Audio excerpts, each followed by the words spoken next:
Graças a Deus. Vamos abrir as nossas Bíblias, irmãos, nesse momento. Na primeira carta que o apóstolo Paulo escreveu aos Tessalonicenses.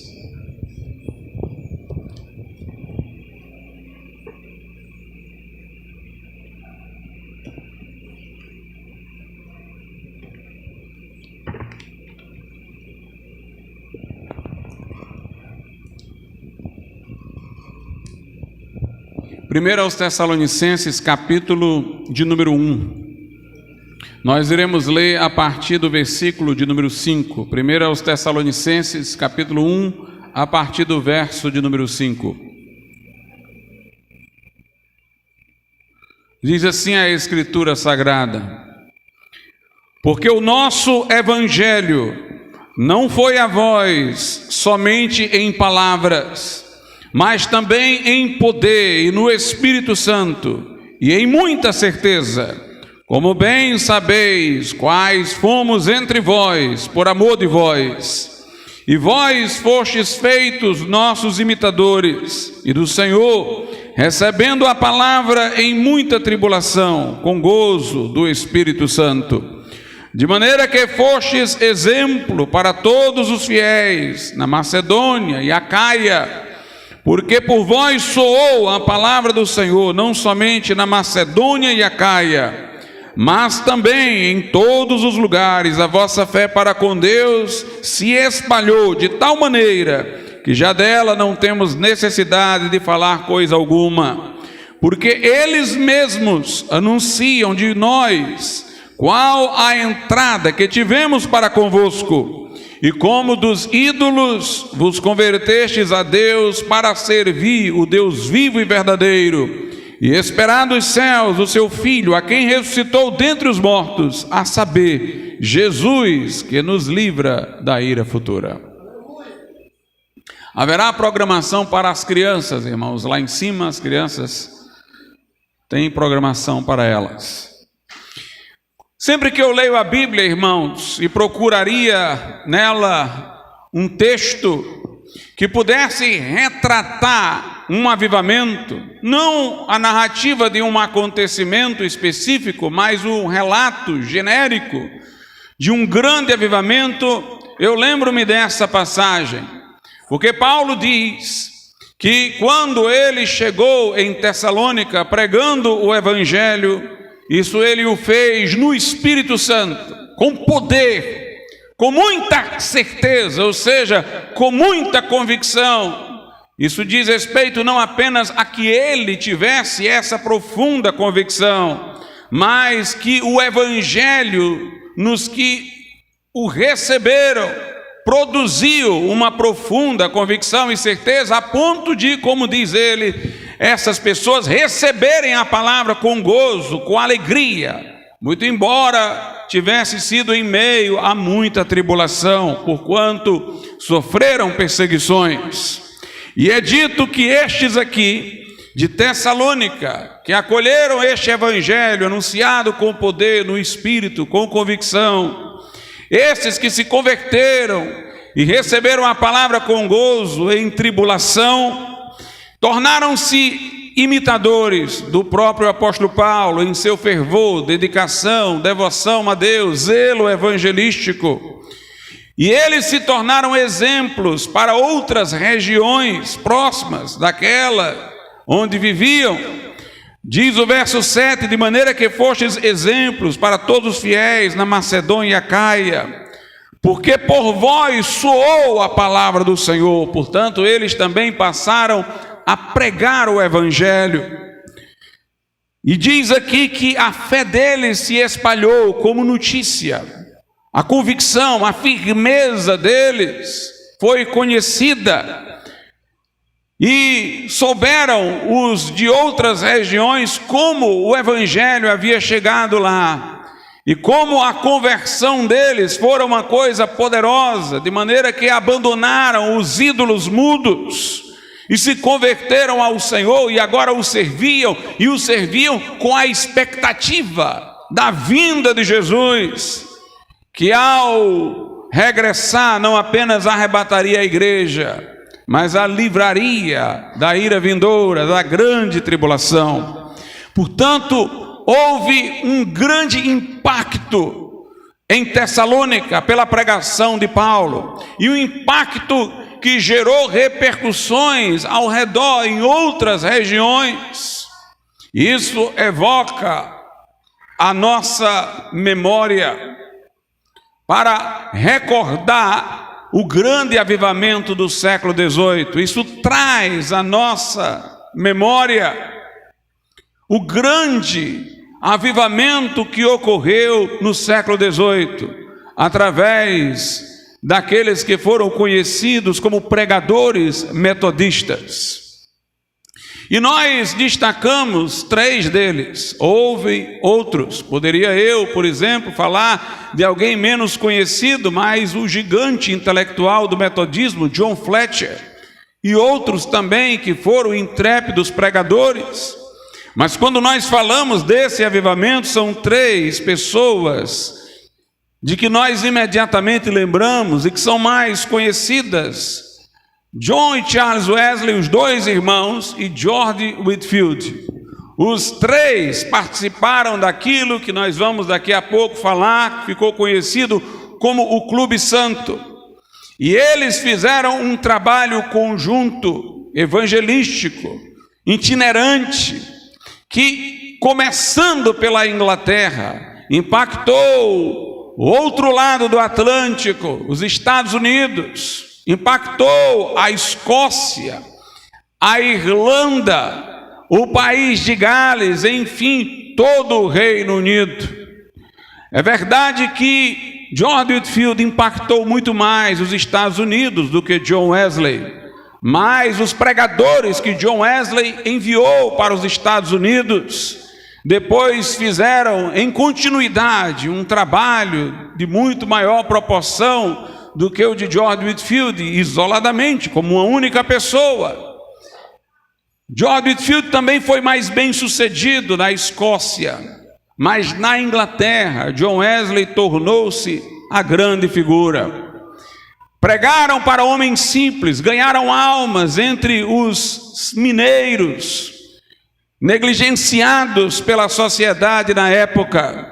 George Whitefield teve acesso aos salões da nobreza. Uma senhora da nobreza o introduziu para que pregasse a grandes personalidades da Inglaterra naquela época. Benjamin Franklin, nos Estados Unidos, conhecido, ouviu e ouvia e gostava de ouvir as pregações de George Whitefield. John Wesley era professor em Oxford, pregou em Oxford. E estes homens, irmãos, pregaram aos vários segmentos, estamentos da sociedade, impactaram estes países com a anunciação intrépida da palavra de Deus. No século XVIII, a Inglaterra estava numa situação espiritual decadente. Nós tínhamos, naquele momento, uma perda da força do movimento puritano.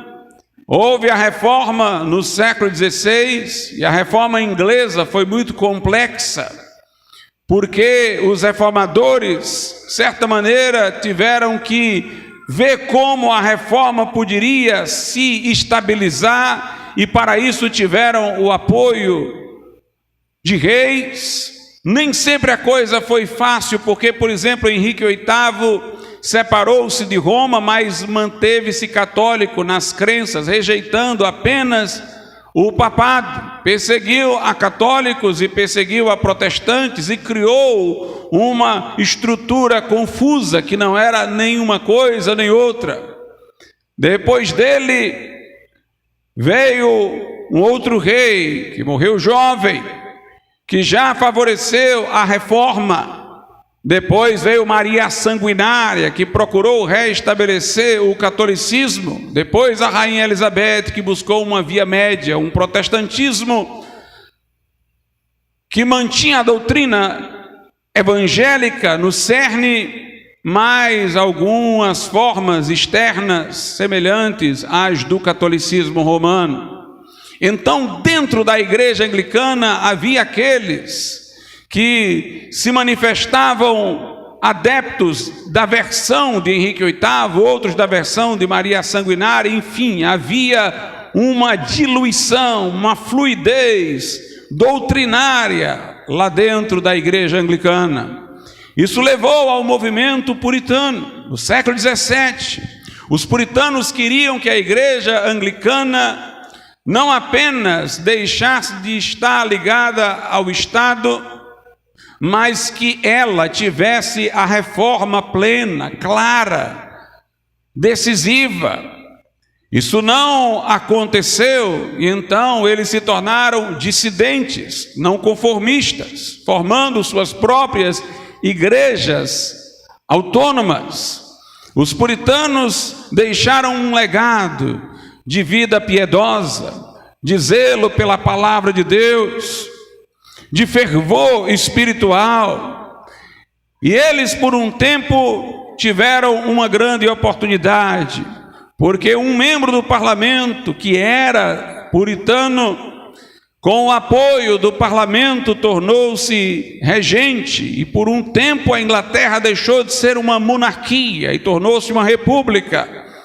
E como o líder dessa república era um puritano, os puritanos tiveram muito crescimento, produziram muita literatura, fizeram confissões de fé, e a Inglaterra teve um grande momento de valorização da escritura e da doutrina mais sadia, mais pura. Entretanto, o regime republicano caiu. Oliver Cromwell, que era o regente puritano, chegou ao seu dia de morrer. A monarquia foi restaurada na Inglaterra. E quando a monarquia foi restaurada, os puritanos foram perseguidos como traidores, expulsos de suas posições, perderam suas comunidades, igrejas. Muitos deles migraram para os Estados Unidos. E no século XVIII, o puritanismo vivia sem nada daquilo que já tivera no seu período áureo. Vivia da rotina, em grupos pequenos, sem o fervor que antes tivera. Em grande parte, esse fervor foi levado para os Estados Unidos, de modo separado do metodismo. E até antes do avivamento metodista, Jonathan Edwards, que era um pregador congregacional, que era herdeiro da herança puritana lá nos Estados Unidos, que morava na região conhecida nos Estados Unidos à época como Nova Inglaterra, ele foi o instrumento de Deus para um poderoso avivamento em sua congregação. Mas ele não tornou-se um pregador itinerante, ele era um pastor local. O avivamento foi dentro da sua localidade, mas ele também deixou muita coisa importante, de que nós nos lembramos até hoje, como o seu célebre sermão, Pecadores nas Mãos de um Deus Irado, que impressionou tantos ouvintes, que eles viam o inferno a seus pés e gritavam por misericórdia, e muitos foram salvos naquela noite. Jonathan Edwards, além de grande pregador, era também um grande intelectual, foi o maior filósofo da Nova Inglaterra. Mas sua sabedoria, seu intelecto privilegiado, não o fez cair na frieza. Ele era um homem de oração, que conta experiências surpreendentes que teve com Deus, tanto ele como sua esposa. Experiências tão surpreendentes, que talvez até um pentecostal, ao lê-las hoje, ficaria questionando se aquilo podia realmente ter acontecido. Porque era um homem que cria no poder e na intervenção de Deus. Martyn Lloyd-Jones costumava dizer que Jonathan Edwards era a figura mais paradoxa que se podia imaginar. Um homem de afeições profundas e de intelecto agudo. Um homem de leitura e de joelhos.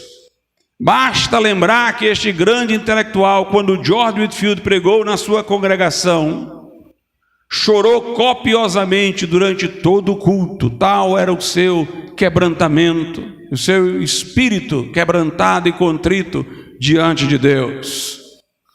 Mas o metodismo distingue-se do trabalho de Jonathan Edwards, porque este era uma coisa local. O avivamento relacionado a Jonathan Edwards foi dentro de sua comunidade, de onde ele era pastor.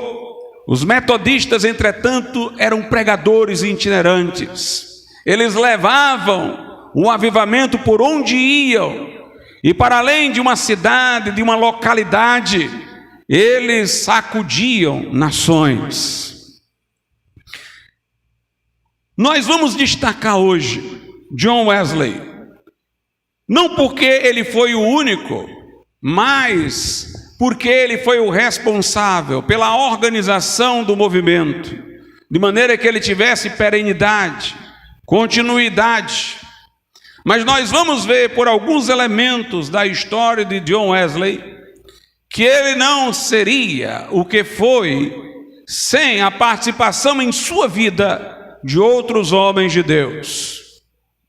E esses outros homens de Deus foi que o fizeram corrigir erros, acertar os caminhos.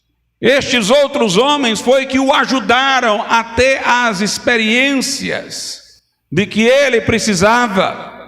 E portanto nós nunca devemos pensar naquele movimento como se o crédito de tudo aquilo fosse dado a uma única pessoa, a John Wesley. Nem ele queria que fosse assim. Mas vamos ver alguns elementos da sua vida, do seu histórico. Vamos ver como, em certos estágios da sua vida, ele foi descompassado, desproporcional, mas quando ele entrou na outra fase, ele não desprezou aquilo da fase anterior que foi feito de forma equivocada. Ele realocou, agora colocando nos trilhos certos. Sua vida foi cumulativa, porque mesmo quando ele descobria que algo estava descompassado, ele não abandonava, ele corrigia, ele trazia aquilo para novos objetivos, objetivos corretos, de maneira que em nenhum momento da sua vida teve experiências que foram em seguida absolutamente desperdiçadas. John Wesley, ele tinha pais, no caso seu pai, que era um pastor anglicano, e sua mãe, filhos de não conformistas, de dissidentes, de puritanos. Entretanto, seus pais, saindo do que receberam de seus avós, se tornaram anglicanos.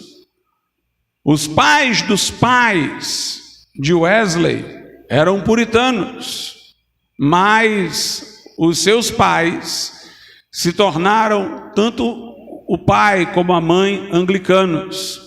Mas se tornando anglicanos e tendo sido educados e criados como puritanos, eles fizeram um equilíbrio, os seus pais, entre a ideia de ordem, que era própria do anglicanismo, com a sua hierarquia episcopal, e a ideia de fazer a vontade de Deus, custasse o que fosse, e nesse momento fazer da vontade de Deus mais importante do que até a posição de uma determinada igreja.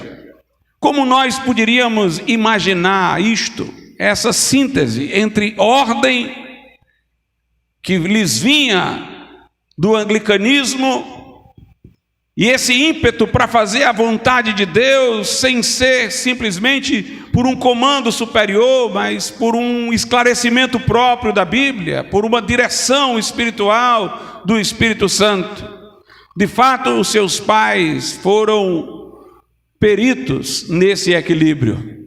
E Susana, mãe de Wesley, mais do que nunca. Vou dar um exemplo. Houve uma vez que o pai de John Wesley estava fora. E as pessoas sentiam a falta do pastor, queriam ouvir uma pregação, ir até a casa dele, mas ele não estava lá. E Susana começou a falar do evangelho para essas pessoas, na ausência do marido. E os ouvintes começaram a gostar daquilo ali, e começaram a vir em maior número. E daqui a pouco ela estava falando a um número significativo. E o seu esposo disse: olha, isso não fica bem. Parecerá aos outros que você é uma pastora. Pastor é homem. E ela disse: não, mas eu estou pregando o evangelho. Eu não tenho a menor pretensão de ser pastora, mas as pessoas estão vindo, estão famintas. Eu não organizei isso, eu falei de Jesus e elas começaram a vir. E ele então disse que aquilo não o agradava. O marido, o pai de John Wesley. E veja a sabedoria dessa mulher, que mostra o equilíbrio entre autoridade e dissidência. Ela disse: olha, as pessoas estão vindo para ouvir a palavra de Deus. Se você quer que eu pare, não me aconselhe, me ordene. O pai de John Wesley ficou numa situação difícil. Ordenar alguém que não pregue a palavra a pessoas que estão indo para querer ouvir. E ele recuou e deixou ela continuando a pregar para aquelas pessoas. Note o discernimento dessa mulher. Ela disse: eu paro, obedeço à autoridade, mas não me aconselhe. Se você quer que eu pare, me ordene. Tanto nessa palavra nós vemos o respeito à autoridade do marido, como nós vemos uma mulher forte que sabe onde tocar no coração do marido para que ele entenda que ali era Deus que estava chamando para aquilo. Então eles tinham essa estrutura, esse equilíbrio que esteve em John Wesley. John Wesley, por exemplo, criticava a situação mundana e fria da igreja anglicana. Por isso ele criou as sociedades metodistas, para as pessoas se reunirem, terem mais zelo pela Bíblia, pela devoção a Deus. Mas as sociedades metodistas não eram igrejas independentes, elas estavam dentro da estrutura da igreja anglicana, eram eclesiolas em eclésia, igrejas pequenas dentro da igreja maior. John Wesley nunca quis se separar da igreja anglicana, foi perseguido por bispos da igreja anglicana. Houve sempre um olhar para com ele de desconfiança, mas ele tinha aquele equilíbrio entre ordem, respeito à autoridade e o seu lado dissidente, que procura seguir a Bíblia por onde quer que ela oriente a ir. Então ele permaneceu anglicano até a morte. Muito embora no final da sua vida o caminho para o metodismo virar uma denominação autônoma estava traçado, porque ele começou a ordenar pastores para os Estados Unidos. Naquele movimento de independência com a Inglaterra, ele viu que seria mais estratégico naquele momento não esperar por pastores que fossem ordenados diretamente pelos bispos anglicanos, e ele começou a ordenar diretamente pastores. Era como se na Inglaterra ele estivesse se mantendo dentro do anglicanismo, mas nos Estados Unidos já estivesse criando um caminho de separação.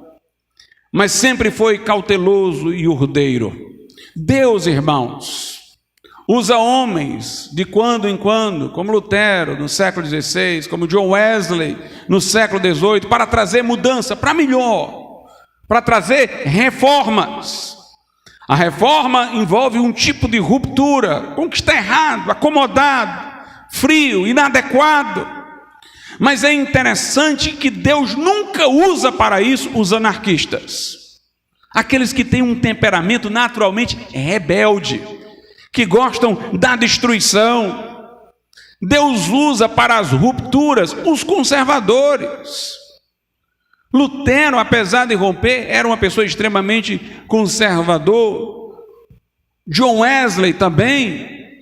Pessoas que romperam naqueles momentos, mas que não romperam em direção à anarquia, mas em direção à reforma, porque eles tinham naturalmente um espírito submisso, lhes era pesaroso romper, quebrar, a autoridade, então eles o faziam com muita cautela, para que houvesse a mudança para melhor, mas sem criar uma estrutura anárquica. Deus não usa os anarquistas para esses grandes movimentos, para estas grandes reformas. Deus usa aqueles de mente sóbria. Wesley tinha elementos do pai e da mãe. O pai era quase um místico cristão, escreveu uma obra sobre o livro de Jó, e foi do pai que ele aprendeu que o cristianismo é experimental, que não basta o conhecimento na cabeça, que o evangelho tem que atingir o coração.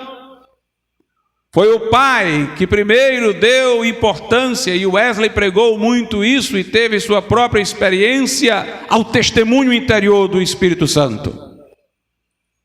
O pai teve uma experiência já também depois de pastor, que para ele foi a verdadeira conversão, quando o Espírito de Deus testificou com o seu espírito que ele era filho de Deus. E quando ele estava no leito para partir dessa vida para outra, ele mandou chamar John e Charles Wesley. Naquele momento até profetizou, disse que através deles Deus iria trazer um grande mover do Espírito a toda a Inglaterra. Mas ele olhou para os filhos e disse: o testemunho interior, meus filhos, é o segredo do cristianismo, o testemunho interior. Vocês têm que ter o Espírito Santo testemunhando no espírito de vocês que vocês são filhos de Deus. Da mãe, Wesley herdou essa habilidade para a organização. A mãe, que foi sábia no exemplo que eu dei em relação ao marido, quando ele esteve ausente, muitos vieram à sua casa para ouvir o evangelho e ela pregou. Também uma vez agiu de modo semelhante com o próprio filho. John Wesley colocou líderes para as sociedades, mas não queria que eles pregassem autonomamente. Eles teriam que falar aquilo que Wesley mandava. E um deles um dia se levantou e pregou. Wesley ficou indignado mais do que Wesley e Charles, porque era ainda mais conservador. Vindo do anglicanismo, achava que somente um pastor ordenado deveria pregar num culto público. E quando Wesley chegou lá para repreender aquele homem, Susana disse: olhe, Deus pode usar ele como usa você. Antes de repreendê-lo, fique no culto, deixa ele pregar, ouça-o. E Wesley ouviu aquele homem pregar e viu que Deus o estava usando. E ele abriu nesse momento para os pregadores leigos, não ordenados, pregarem nas suas sociedades. Portanto, nós vemos, irmãos, como ele soube se apropriar do que havia de melhor em seu pai, em sua mãe, para fazer uma combinação no seu temperamento, que lhe deu equilíbrio, que lhe deu estabilidade para ser aquele homem de um grande poder de organização. Um crítico do metodismo, que critica e elogia, eu estou lendo o livro dele agora, Isaac Taylor, ele narra sobre o metodismo, criticando e elogiando. A crítica dele é porque ele considera os metodistas muito fanáticos, muito exagerados, mas ao mesmo tempo elogia a piedade, a devoção deles. E ele diz que não houve general na história da Inglaterra que teve um poder tão grande de organização como John Wesley.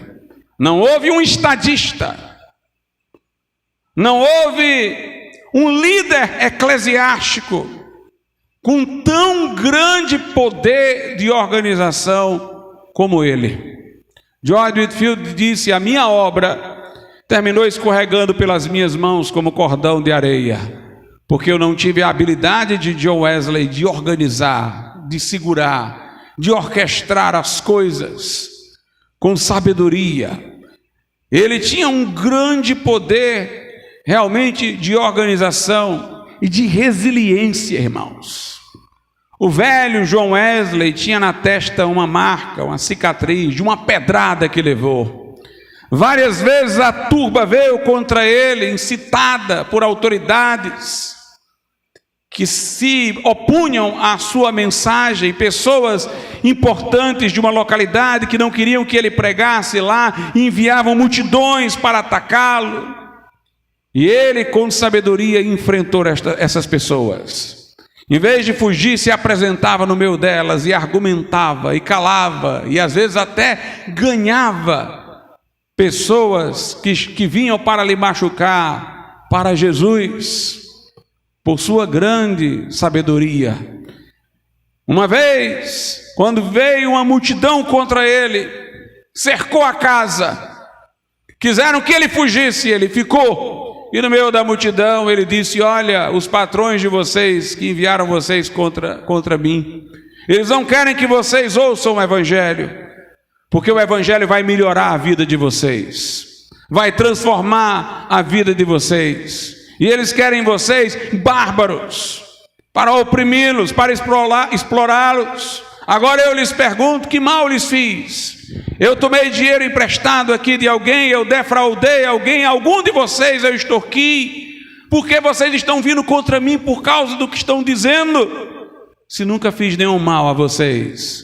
E a multidão se dispersou naquele dia e não foi adiante contra John Wesley. Um grande poder de organização e de resiliência, porque este homem não deixava de ir adiante. Lembra-me, Jesus, quando chegaram a ele e disseram: Herodes, vem contra ti. Ele diz aquela raposa que eu vou seguir adiante, curando os enfermos, expulsando os demônios. Nada o intimidava, nada o fazia parar no seu caminho. Chegando numa localidade, um bispo anglicano disse: olha, vá pregar na sua paróquia, aqui não é o seu lugar. Ele disse: a minha paróquia é o mundo. Viajou a cavalo quilômetros, que hoje impressionaria muitos, as longas distâncias que ele percorreu montado a cavalo, para que ele pudesse ter físico para aquilo ali. Ele tinha instrumentos de exercício em casa que ele criava, para ir treinando e aguentar muito tempo em cima do cavalo. Como viajava muito e tinha que ter as suas leituras, ele aprendeu a ler montado no cavalo, andando. Ele teve uma esposa que serviu aos seus inimigos e que o perseguiu e que foi um embaraço para ele. No final ela o abandonou, ele ficou só, ficou a vida inteira depois disso solteiro, mas nunca parou, nunca retrocedeu, sempre indo em frente, sempre indo adiante. Uma força, irmãos, fora do comum, um espírito decidido a servir a Deus a todo custo. John Wesley, como eu disse, foi influenciado nas etapas da sua vida por muita gente. Ele teve seus estudos em Oxford e depois dele Charles Wesley, seu irmão, foi a Oxford. E Charles viveu no primeiro momento em Oxford uma vida muito leviana, esquecendo da educação que recebera em casa e de seu compromisso com Deus. Mas de repente Charles sentiu culpa por aquela vida descomprometida e voltou às suas preocupações com os assuntos religiosos. John não, sempre mantinha a preocupação com as questões espirituais e mostrava preocupação com o estado de Charles. Mas quando Charles se ajeitou no seu caminho, ele começou o Clube Santo. Não foi John Wesley que começou o Clube Santo, foi Charles Wesley. Era um grupo que se reunia na Universidade de Oxford, de estudantes. Esse grupo era composto por jovens que queriam uma vida mais séria com Deus. Eles se reuniam para confessar os seus pecados, para encorajar uns aos outros a fé, para estabelecerem uma disciplina de leitura da Bíblia, para visitarem os presos e praticarem obras de filantropia. John Wesley foi até o grupo que Charles iniciou, e logo ele tomou a liderança, porque era um líder nato. Mas note, foi Charles que abriu esse passo da sua vida. Aquele clube santo criou em Wesley a ideia das sociedades metodistas. Mais adiante, daquele clube santo participou George Whitefield. Foi quando Wesley e George Whitefield se conheceram. Mas aquilo foi ocasionado por uma iniciativa de Charles Wesley. Naquele momento, irmãos, eles viviam um cristianismo baseado em obras. Muito embora oficialmente a doutrina do anglicanismo apregoava a salvação pela fé, dada a mistura que havia no anglicanismo, como eu disse, muitos reis se sucedendo com posições diferentes, havia muitas visões distintas. E de uma maneira geral prevalecia uma doutrina de salvação pelas obras, ou então de salvação pelos sacramentos. Os pastores pregavam sermões lidos monotonamente. Pessoas dormiam na hora dos cultos. E o fervor religioso enfraquecia. Para completar, crescia na Inglaterra o ceticismo e o deísmo. O deísmo era a doutrina segundo a qual Deus fez o mundo, mas depois nada mais faz. Ele não opera milagre, ele não se encarnou em Cristo, ele é só o Criador que pôs as leis e a partir daí a ciência que as descubra. David Hume, que era um escocês, estava em grande evidência nesse momento e ele era um cético. Muitos eram deístas. O século XVIII foi o século do iluminismo, que terminou por levar à Revolução Francesa, que teve um caráter anti-igreja, ateísta. A Inglaterra também estava com essas ideias aparecendo. E o cristianismo era litúrgico, morto no anglicanismo, sem vida. Wesley, no Clube Santo, com Charles Wesley e George Whitefield, queria intensificar a vida religiosa, mas ainda era dentro de uma visão de salvação pelas obras. Filantropia, austeridade, muitos jejuns,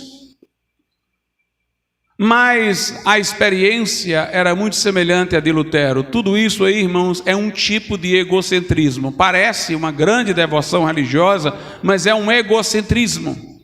Porque a pessoa, em vez de estar pensando em Cristo, no que Ele fez na cruz, no seu almoço salvífico, ela fica pensando nela mesma. Será que eu já fiz o suficiente? Para alguém ser salvo, tem que olhar para a cruz. Jesus fez o suficiente por mim. Jesus me amou e morreu naquela cruz e pagou os meus pecados. Mas esse modelo de espiritualidade mórbida, que também percorre o catolicismo e toda a doutrina de salvação pelas obras, leva a pessoa à autoobservação. É como se ela vivesse com um termômetro espiritual, olhando até quando ela já chegou, examinando suas obras e tentando contabilizá-las para ver se já foram suficientes. Então a pessoa vive em torno de si, ela vive na introspecção, medindo sua espiritualidade, examinando-se, contabilizando, em vez de olhar para Jesus, em vez de olhar para a cruz. E esse era o caminho de Wesley, uma obsessão pela austeridade, uma obsessão por uma filantropia vista como caminho de salvação e uma autoobservação constante, uma introspecção. Ele estava centrado na observação de seu próprio coração, não da cruz de Cristo. E nesse desejo de intensificar a sua vida espiritual, ele resolveu ser missionário nos Estados Unidos. E no caminho para lá, na embarcação, foi quando ele conheceu os irmãos morávios. Lá na Alemanha, a igreja luterana, que também era unida ao Estado, tinha esfriado. Ser luterano e ser alemão em certas regiões dominadas pelo luteranismo era quase que uma coincidência. Todos os que eram batizados na infância se consideravam cristãos. E Deus levantou também, já no século XVII, lá na Alemanha, o movimento pietista. Quando Frank Spener, dois homens de Deus, tiveram uma experiência com Deus, influenciaram muito John Wesley, que leu o livro de Spener intitulado Desejos de Piedade. E desse movimento pietista veio o moravianismo, que estava associado ao movimento pietista. Os irmãos morávios nunca cresceram muito para onde quer que fossem, mas eles estavam em muitos lugares, porque eles tinham um grande ímpeto missionário, enviavam missionários para toda parte, enviaram para a Inglaterra, enviaram para os Estados Unidos, até para regiões frias, como a Groenlândia. E Wesley ficou impressionado com a convicção que aqueles homens tinham quanto à sua salvação, a certeza que possuíam de ir para o céu. Numa tempestade que assaltou a embarcação, Wesley teve medo de morrer, no que mostrou insegurança quanto à sua salvação, mas os morávios cantavam, louvavam.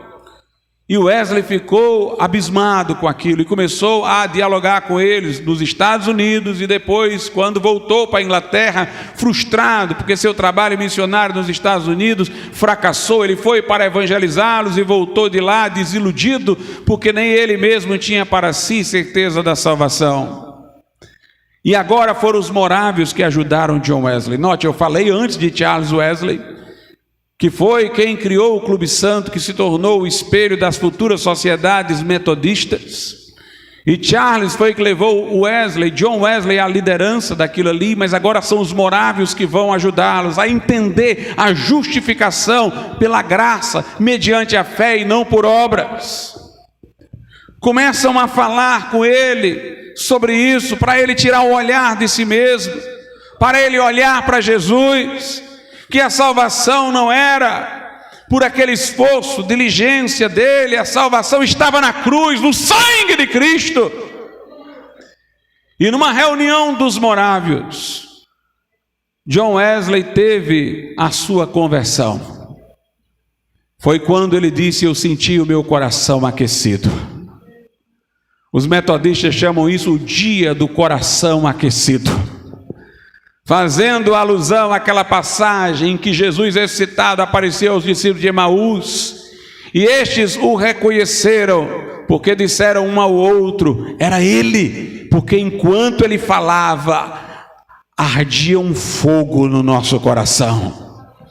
E Wesley disse: eu senti o meu coração aquecido. E quando o pregador lia um comentário de Lutero a uma das cartas de Paulo, falando sobre a salvação pela fé, Wesley disse: naquele momento, eu confiei em Cristo, e somente em Cristo para a minha salvação.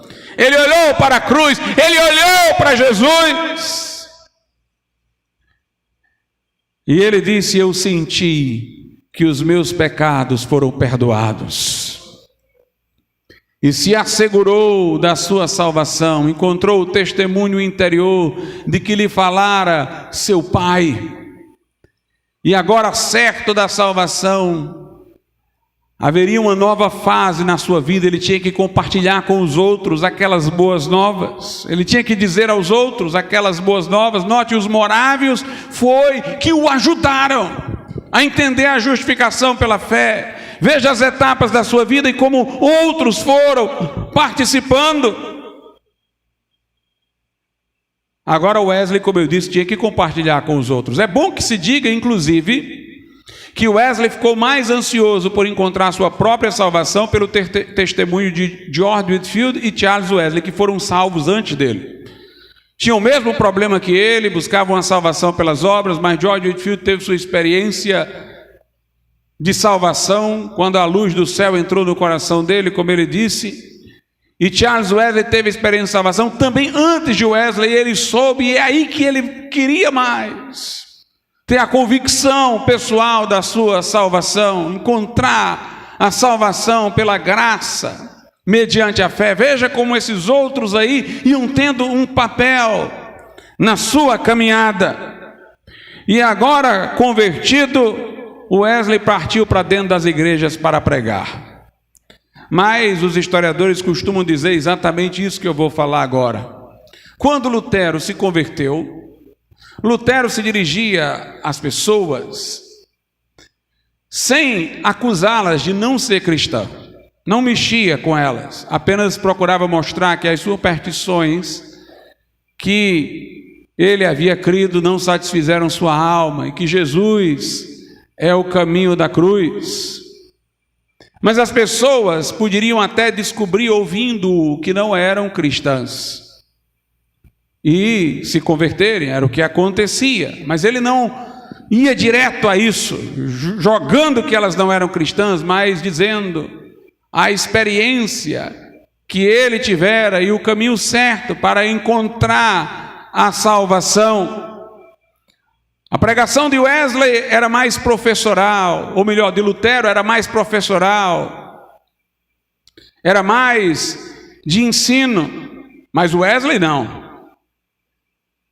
Enquanto que Lutero dirigia-se ao público como se fosse cristão de alguma maneira, ainda que cultural, e apresentasse apenas a correção do caminho da salvação para as pessoas irem a Cristo, enquanto que Lutero apresentava sua mensagem daquela forma mais professoral, Wesley chegou nos púlpitos anglicanos e colocou o dedo na direção dos pregadores, dos ouvintes. Wesley colocou o dedo no rosto dos ouvintes e disse: você precisa nascer de novo. Você precisa de conversão. Tanto John Wesley como George Whitefield eram duríssimos, porque a pregação deles não era em tom professoral, era pessoal. Era uma abordagem direta, era uma confrontação direta, dizendo que as pessoas tinham que nascer de novo, dizendo que até os bispos e pastores tinham que nascer de novo. Os irmãos não podem imaginar o impacto disso. O próprio Wesley diz no seu diário, já velho: eu exagerei naquele tempo, porque eufóricos com a experiência que eles haviam tido, John Wesley, Charles Wesley, George Whitefield, quando eles voltaram aos púlpitos foi para confrontar. Era uma pregação com dedo direcionado, era uma pregação com palavra direta. Você tem que nascer de novo. Você foi batizado, participa da igreja, tem filantropia, mas tem que nascer de novo, tem que se entregar a Jesus. E os párocos anglicanos ficaram revoltados. Este homem entra aqui para dizer que a gente não é cristão, para dizer que a gente tem que nascer de novo. Quem são eles? E aí eles começaram a ser expulsos. Aqui vocês não pregam, aqui não vão pregar. E George Whitefield foi o primeiro a ter a ideia: então vou pregar a céu aberto. Note, mais uma vez, não é John Wesley que vai começar, é George Whitefield. É ele que vai, nesse caso, ser o mentor de Wesley. Ele começa a pregar a céu aberto, e Jesus começa a salvar. Prega nos Estados Unidos a céu aberto, prega aos mineiros da Inglaterra a céu aberto. John Wesley, extremamente conservador, ordeiro, tendo recebido aquela educação toda dentro da estrutura da igreja anglicana, fica revoltado com aquilo. Não, isso é indecoroso. Nós temos que pregar dentro de um púlpito, dentro de uma igreja organizada. Não a céu aberto. George Whitefield dizia onde é que Jesus pregava, onde é que ele fez o sermão do monte. E começa George Whitefield a dizer para Wesley ir pregar: olha, tem aí uma obra que eu comecei entre os mineiros, eu quero que você continue, vá lá e pregue. A coisa começou a piorar, porque quando George Whitefield pregava, então de repente alguém começava a gritar, sentindo os seus pecados e clamando por misericórdia. Gente ficava tão impressionada que não conseguia nem se levantar do chão. Manifestações físicas. Quando alguém encontrava Cristo, gritava de felicidade, dava brado de alegria. Charles Wesley e John Wesley, quando souberam disso, ficaram transtornados. John Wesley escreveu para George Whitefield: isso é um exagero, que história é essa que eu soube do que está acontecendo aí com você? Mas quando John Wesley resolve pregar publicamente, as mesmas coisas começam a acontecer. E ele tem que mudar de opinião e reconhecer que Deus estava naquilo. E meus irmãos, agora, sem templos, eles foram para as ruas e pregaram a milhares de pessoas que nunca caberiam em templo algum.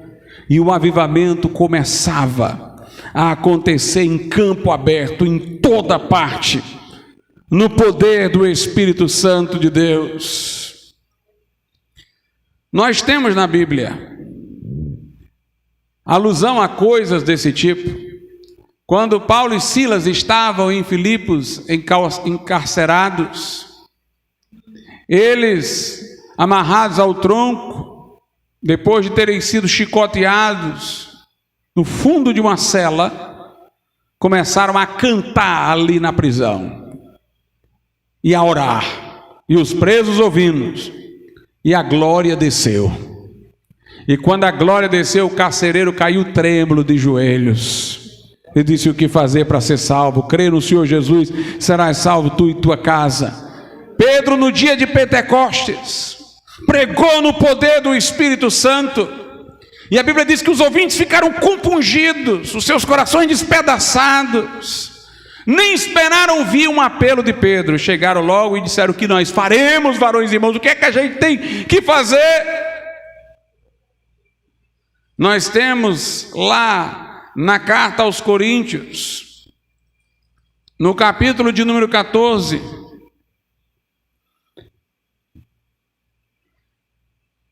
versículos 24 e 25, o seguinte: mas se todos profetizarem, e algum indouto ou infiel entrar, de todos é convencido, de todos é julgado, e portanto os segredos do seu coração ficam manifestos.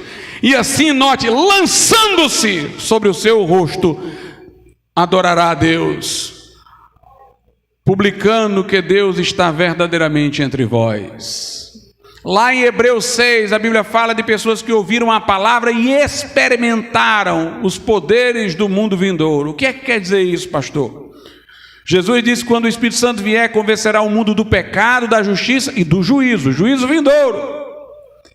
Quando a pregação vem na unção do Espírito Santo, denunciando o pecado e advertindo o juízo, o Espírito Santo antecipa no ouvinte o seu estado de condenação. Ele sente os poderes do mundo vindouro, do juízo futuro. É nessa hora que ele grita por misericórdia. É nessa hora que lhe vem o terror. E aí, quando ele abraça a Cristo, lhe vem a profunda alegria. Note o que aconteceu com Félix, como foi uma coisa parecida. Quando Paulo lhe pregou a palavra, Atos capítulo de número 24, a partir do verso de número 24.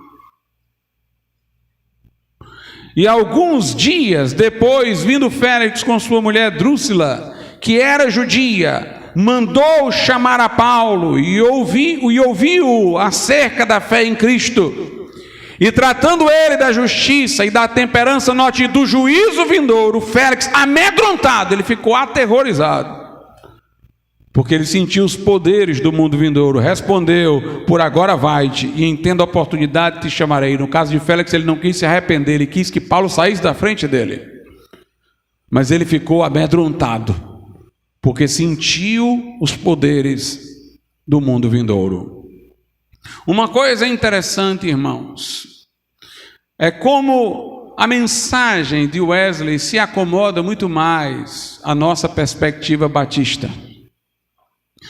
Wesley, ele, no final da vida, quando resolveu ordenar ministros para os Estados Unidos, ele disse que havia chegado à conclusão de que era um erro distinguir bispo e presbítero, que o pastor, ou seja, o presbítero, era o mesmo bispo, não havia hierarquia episcopal.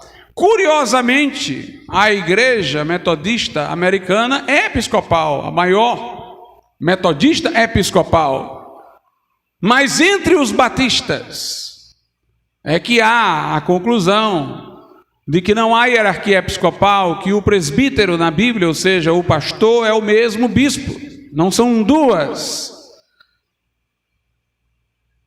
posições diferentes, hierarquicamente colocadas.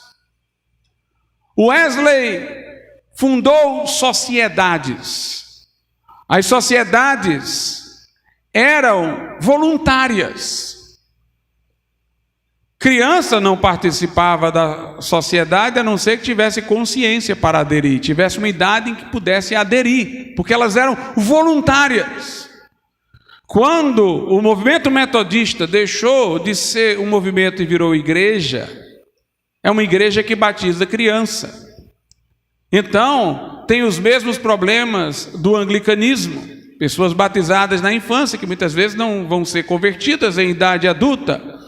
Mas, enquanto Wesley viveu, ele era membro da igreja anglicana, mas as sociedades metodistas dele pareciam mais com uma igreja batista, de associação voluntária, onde a pessoa entra em idade adulta pela conversão e pelo batismo. A mensagem de John Wesley era uma mensagem experimental, dizendo que ninguém nascia de novo na água do batismo, tinha que ter um novo nascimento consciente em idade adulta. Como eu disse, os ministros anglicanos se revoltavam contra ele, porque ele parecia estar dizendo ao seu público, pessoas batizadas na igreja, que elas não eram cristãs. Essa ênfase na experiência em idade adulta, num novo nascimento consciente, que torna a pessoa legitimamente cristã, condiz muito mais com a ênfase batista, que fala da conversão em idade adulta e o batismo em idade adulta. Obviamente, quando eu digo em idade adulta, não estou dizendo que uma criança não se converte. O adulto aqui não tem o sentido de uma pessoa bem velha, tem o sentido de uma pessoa que tem clareza para assumir uma fé consciente. Mas a ideia é de que a conversão é algo consciente, a partir daí é que você é cristão. Então não teria sentido você ter sido batizado antes, na infância. Por isso, Justo L. Gonzalez, que é um historiador metodista, ele diz que o metodismo cresceu nos Estados Unidos como nunca. Logo nos dias de Wesley e depois, imediatamente que Wesley partiu, cresceu muito. Talvez o metodismo deveria ser a maior denominação dos Estados Unidos. Mas ele disse, por mais que os metodistas ganhassem muitas almas e convertessem muita gente, a grande parte dessas pessoas ia para as igrejas batistas. Porque pela própria pregação daqueles mensageiros que levavam a mensagem como Wesley lhes tinha ensinado, a própria lógica daquela mensagem fazia a igreja batista mais plausível.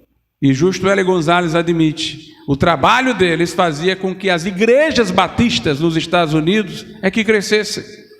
E no final, os batistas se tornaram a maior denominação evangélica dos Estados Unidos. Enéas Tonini dizia que a visão eclesiológica de igreja batista é a visão adequada para um avivamento. E ele dizia, todo avivamento se conserva melhor dentro de uma estrutura batista, porque você deve pôr odres novos em vinhos novos. E assim ambos se conservam. Wesley tinha vinho novo, mas os odres do anglicanismo eram velhos. Aquele vinho novo se daria melhor em odres novos, dentro de uma visão batista. Infelizmente, muitos batistas na época de Wesley, na Inglaterra, foram contra o movimento, estavam frios espiritualmente dentro da mesma linha do puritanismo e não valorizaram aquele avivamento, acharam que era um tipo de emocionalismo e perderam a chance. Mas nos Estados Unidos, diferentemente, os batistas encamparam no meio do avivamento. E toda aquela obra do metodismo deu muito crescimento aos batistas, para a glória de Deus. Então, meus irmãos, nós louvamos a Deus por esse caminho de Wesley. E note, ele precisou do Charles Wesley para o Clube Santo, que veio a ser o espelho das sociedades metodistas. Ele precisou dos morávios para chegar à justificação pela fé. Ele precisou de George Whitefield para ir às ruas pregar e ver aquele grande mover de Deus. Ele precisou de sua mãe para ter a visão da importância dos pregadores leigos. Portanto, os mais brilhantes homens de Deus foram ajudados por muitos outros brilhantes homens de Deus. Nós não somos completos sozinhos.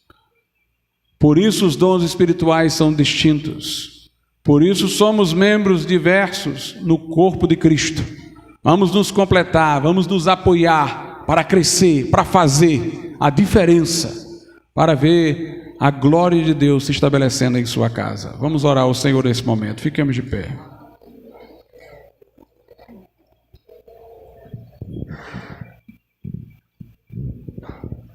Senhor nosso Deus e nosso Pai, te louvamos e te agradecemos, Senhor, por tudo que temos aprendido, do que o Senhor fez, por estes homens, ó Deus, fiéis, que foram, meu Deus, exemplo de fervor, de devoção, de fidelidade.